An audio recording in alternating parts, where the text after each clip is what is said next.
आज की हमारी कहानी है तीन मछलियाँ। एक नदी के किनारे उसी नदी से जुड़ा एक बड़ा जलाशय था। जलाशय में पानी गहरा होता है, इसलिए उसमें कोई तथा मछलियों का प्रिय भोजन जलीय सूक्ष्म पौधे उगते हैं। ऐसे स्थान मछलियों को बहुत रास आते हैं। उस जलाशय में भी नदी से बहुत सी मछलियाँ आकर रहती थी।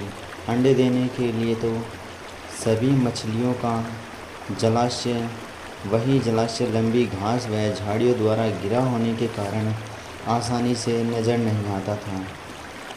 उसी में तीन मछलियों का झुंड रहता था। उसके स्वभाव भिन्न थे। अन्ना संकट आने के लक्षण मिलते ही संकट टालने का उपाय करने में विश्वास रखती थी।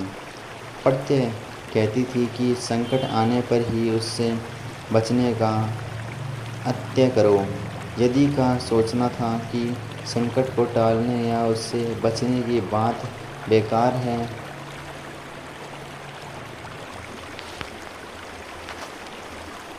उसी में है जो किस्मत में लिखा है वह होकर रहेगा। एक दिन शाम को मछुआरे नदी में मछलियाँ पकड़कर घर जा रहे थे। बहुत कम मछलियों के जालों में फंसी थी, अतः उसके चेहरे उदास थे। तभी उसे झाड़ियों के ऊपर मछलियों पंछियों का झुंड जाता दिखाई दिया।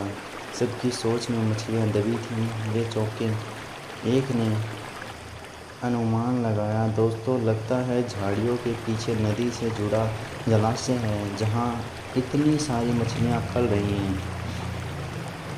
मछुआरे पुलकित होकर झाड़ियों में से होकर जलाशय में तट पर आ गए निकले। ललचाई नज़र से मछलियों को देखने लगे। एक मछुआरा बोला, आहा, इस जलाशय में तो मछलियाँ भरी पड़ी हैं। आज तक हमें इसका पता ही नहीं था। यहाँ हमें ढेर सारी मछलियाँ मिलेंगी। दूसरों का कहना था। तीसरे ने कहा, आज तो शाम गिरने वाली है, कल सुबह आकर यहाँ जाल डालेंगे। इस प्रकार मछुआरे दूसरे दिन का कार्यक्रम तय करके चले गए। तीनों मछलियों ने मछुआरों की बात सुन ली थी। अन्ना मछली ने कहा, साथियों, तुमने मछुआरों की बात सुन ली। अब हमारा यहाँ रहना खतरे से खाली नहीं है।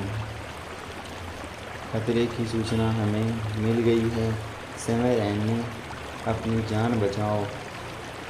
मैं तो अभी ही इस जलाशय को छोड़कर नहर के रास्ते नदी में जा रही हूँ।